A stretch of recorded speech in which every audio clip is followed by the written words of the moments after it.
ابھی آبادہ محترم بھائیوں، حفاظت نماز کے متعلق ہمارا بیان جاری ہے۔ یاد رکھیے، نماز کی حفاظت دین کی حفاظت ہے۔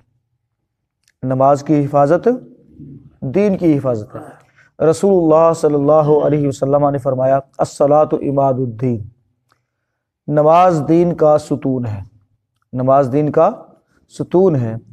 من اقامہا، جس نے اس کو قائم رکھا، فقد اقام الدین، گویا اس نے دین کو قائم رکھا ہے۔ جس نے نماز کو قائم رکھا اس نے دین کو قائم رکھا۔ ومن ہدمہا، اور جس نے اس کو گرا دیا، جس نے اس کو گرا دیا، اس کی پرواہ نہ کی، اس کی حفاظت نہ کی، اس کی دیکھ بھال نہ کی، فقد ہدم الدین، گویا اس نے دین کو گرا دیا ہے۔ اس نے دین کو گرا دیا۔ محترم بھائیو، اب آپ اندازہ کر لیں کہ یہ نماز کی اہمیت پر بھی، نماز کی حفاظت پر بھی، دونوں پر یہ حدیث جو ہے وہ صادق آتی ہے۔ رسول اللہ صلی اللہ علیہ وسلم نے نماز کو قائم کرنا دین کو قائم کرنے کے مترادف قرار دیا ہے۔ اور جو اللہ کے بندے ہوتے ہیں وہ نہ دکانداری ان کی نماز میں رکاوٹ بنتی ہے، نہ کاروبار ان کی نماز میں رکاوٹ بنتا ہے، نہ شادی بیاہ، نہ مہمان، نہ کوئی بیماری، بلکہ وہ ہمیشہ نماز کی فکر میں رہتے ہیں، ہمیشہ نماز کی فکر میں رہتے ہیں۔ نماز کی حفاظت، نماز کی حفاظت۔ اللہ رب العالمین نے فرمایا، رجال، اللہ کے کچھ بندے ایسے بھی ہیں، لا تلہیہم تجارت، نہ تو ان کو غافل کرتی ہے تو ان کی تجارت، ولا بیع، نہ ہی لین دین، عن ذکر اللہ، اللہ کے ذکر سے، اللہ کے ذکر سے ان کو کوئی بھی چیز غافل نہیں کر سکتی۔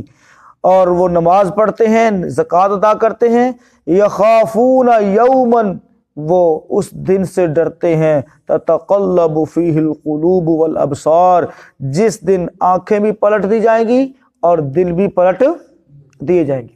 یعنی اتنا خوفناک وہ دن ہے، مراد اس سے قیامت کا دن ہے۔ لہٰذا وہ دنیا کے اندر رہتے ہوئے اللہ کے ذکر سے، نماز سے، زکوٰۃ سے، فرائض سے کسی بھی شکل میں غفلت برتتے نہیں۔ تو غفلت کی چند شکلیں ہمارے معاشرے کے اندر جو پائی جاتی ہیں، جس میں سے سب سے بڑی جو ہے کہ اچھا پڑھ لیتے ہیں، پڑھ لیں گے، ابھی بہت ٹائم پڑا ہوا ہے، ابھی پہلے گاہکوں کو سودا دے لیں، ابھی فلاں کام کر لیں، پڑھ لیں گے۔ تو بھائیو، یہ جو چیز ہے اللہ کے رسول صلی اللہ علیہ وسلم نے اس کو منافق کی نشانی قرار دیا ہے۔ بڑے سخت الفاظ ہیں۔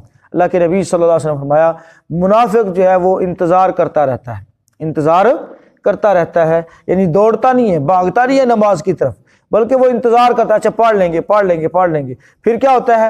فرمایا جب جو ہے سورج غروب ہونے کے بالکل قریب ہوتا ہے تو وہ دوڑتا ہوا آتا ہے اور چند ٹھونگے لگا کر جو ہے وہ واپس چلا جاتا ہے۔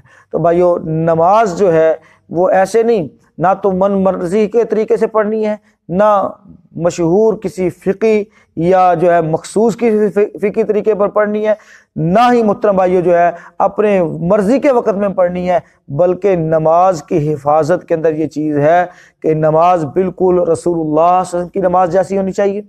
نماز کو اول وقت پر ادا کیا جائے، نماز کو اطمینان اور سکون سے ادا کیا جائے۔ اس چیز کا نام ہے نماز کی حفاظت کرنا، نماز کی حفاظت کرنا۔ اور جس بندے نے نماز کی حفاظت نہیں کی، عمر رضی اللہ تعالی عنہ، محترم بھائیو، اس کو کسی بھی ذمہ داری کے سپرد، یعنی اس کو کسی قسم کی کوئی ذمہ داری سپرد نہیں کرتے تھے جس بندے کی نماز کے اندر سستی ہوتی تھی۔ اور ان کا فرمان کیا تھا؟ فتویٰ باقاعدہ ان کا کہ جو بندہ اللہ کے حق کو صحیح ادا نہیں کرتا، اللہ کا حق ہے نا نماز، جو بندہ اللہ کے حق کو ادا نہیں کرتا وہ بندوں کے حق کو کیسے ادا کرے گا؟ بندوں کے حق کو، یعنی میزان ہے ان کے نزدیک۔ آج محترم بھائیو، میں اور آپ جب شادی بیاہ کرنے لگتے ہیں بچے کی، بچی کی، تو اس کے لیے ہمارے ہاں معیار کیا ہوتا ہے کہ اس کا گھر اپنا ہونا چاہیے، کاروبار اس کا اچھا ہونا چاہیے، تعلیم اس کی اچھی ہونی چاہیے، اور یہ ساری دیگر جو چیزیں ہیں دنیا داری کی وہ ہم دیکھتے ہیں۔ یہ ہم کبھی نہیں دیکھتے یہ نماز پڑھتا ہے کہ نہیں پڑھتا، جس کو میں اپنی بیٹی دے رہا ہوں، بہن کا رشتہ دے رہا ہوں، یہ نماز پڑھتا بھی ہے یا نہیں پڑھتا، ہدایت یافتہ ہے یا نہیں ہے، اس کے پاس دین ہے یا نہیں ہے۔ اور اگر کوئی بندہ ہمیں بڑوں میں سے کہہ بھی دینا کہ بھئی ہدایت دیکھ لو، دین کو دیکھ لو، نماز کو دیکھ لو، تو ہمارا الفاظ ہمارے کیا ہوتے ہیں کہ اللہ تعالیٰ ہدایت دے دے گا، اللہ تعالیٰ ہدایت دے دے گا۔ یعنی دنیا ہم دیکھتے ہیں، ہدایت ہم نہیں دیکھتے، دین ہم نہیں دیکھتے، بھئی اللہ تعالیٰ ہدایت دے دے گا۔ اور اس کے مقابلے میں اگر ہمیں رشتہ آفر کیا جائے کسی ایسے بندے کی طرف سے جو دیندار ہے، نمازی پرہیزی ہے، اگرچہ اس کے پاس دنیا نہیں ہے، نوکری جاب اچھی نہیں ہے اس کے پاس، کاروبار اس کا اچھا نہیں ہے، تو ہماری ترجیح کس کو ہم دیتے ہیں پھر اس رشتے میں؟ جس کی نوکری ہے، جاب ہے، جس کا کاروبار بزنس اچھا ہے۔ ہدایت اگرچہ اس کے پاس نہیں ہے، اور کہتے کیا ہیں کہ ہدایت اللہ تعالیٰ دے گا۔ بھائیو، جو اللہ ہدایت دے سکتا ہے، جو اللہ ہدایت دے سکتا ہے، کیا خیال ہے وہ اچھا بزنس نہیں دے سکتا؟ وہ کاروبار اچھا نہیں دے سکتا؟ وہ نوکری اچھی نہیں دے سکتا؟ جو اللہ ہدایت، حالانکہ ہدایت سب سے کہہ لیں کہ اہمیت والی چیز ہے، اہم چیز ہے، اللہ وہ دے سکتا ہے تو اللہ رب العالمین دنیا بھی دے سکتا ہے۔ دنیا کی تو اللہ تعالیٰ کے ہاں وقت ہی کوئی نہیں ہے۔ رسول اللہ صلی اللہ علیہ وسلم نے کیا فرمایا کہ اگر اللہ کے نزدیک دنیا کی حیثیت مچھر کے پر کے برابر بھی ہوتی، کس کے برابر؟ مچھر، پورا مچھر نہیں، مچھر کے پر کے برابر بھی ہوتی، تو اللہ رب العالمین کسی کافر کو پانی کا ایک گھونٹ بھی نہ دیتا۔ یعنی مچھر کے پر کے برابر بھی اس کی اہمیت نہیں ہے۔ تو بھائیو، ہمیں چاہیے کہ ہم ہر کام میں معیار بنائیں، کس کو؟ نماز کو، نماز کو معیار بنائیں۔ جس کے ساتھ ہماری دوستی ہے، دیکھیں وہ نمازی ہے کہ نہیں ہے۔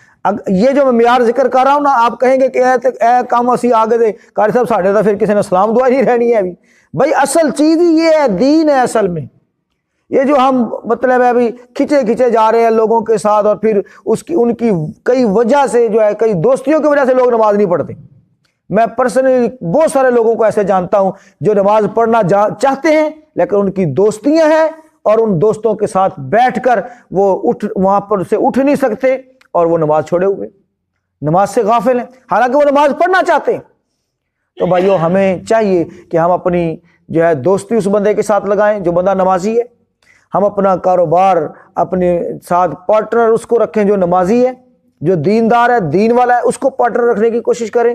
اسی طرح سے شادی بیاہ، رشتے ناتوں کے اندر بھی محترم بھائیو، معیار کس کو بنائیں؟ دین کو بنائیں، نماز کو بنائیں۔ جب یہ ہمارے ہاں محترم بھائیو معیار ہوگا، جب یہ ہمارے ہاں پیمانہ ہوگا، تو انشاءاللہ ہمارے معاملات بھی بالکل کیا ہو جائیں گے؟ سیدھے ہو جائیں گے، آسان ہو جائیں گے۔ اللہ تعالیٰ ہمیں نماز کی توفیق عطا فرمائے۔ سیدنا عمر رضی اللہ تعالیٰ عنہ فرمایا کرتے تھے، لا حظ فی الحیات وقد عجزت عن اقامت الصلاۃ۔ اس زندگی کا کیا فائدہ جس میں میں نماز پڑھنے سے ہی عاجز رہا؟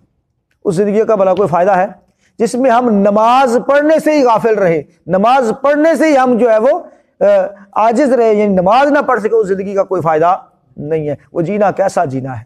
تو بھائیو، ہمیں وہ جینا ہے جس میں اللہ رب العالمین ہم سے راضی ہو، اللہ کا حق ادا ہم کرنے والے ہو جائیں۔ اللہ سے دعا کرتے ہیں بات کو سمجھنے کی، عمل کی توفیق عطا فرمائے۔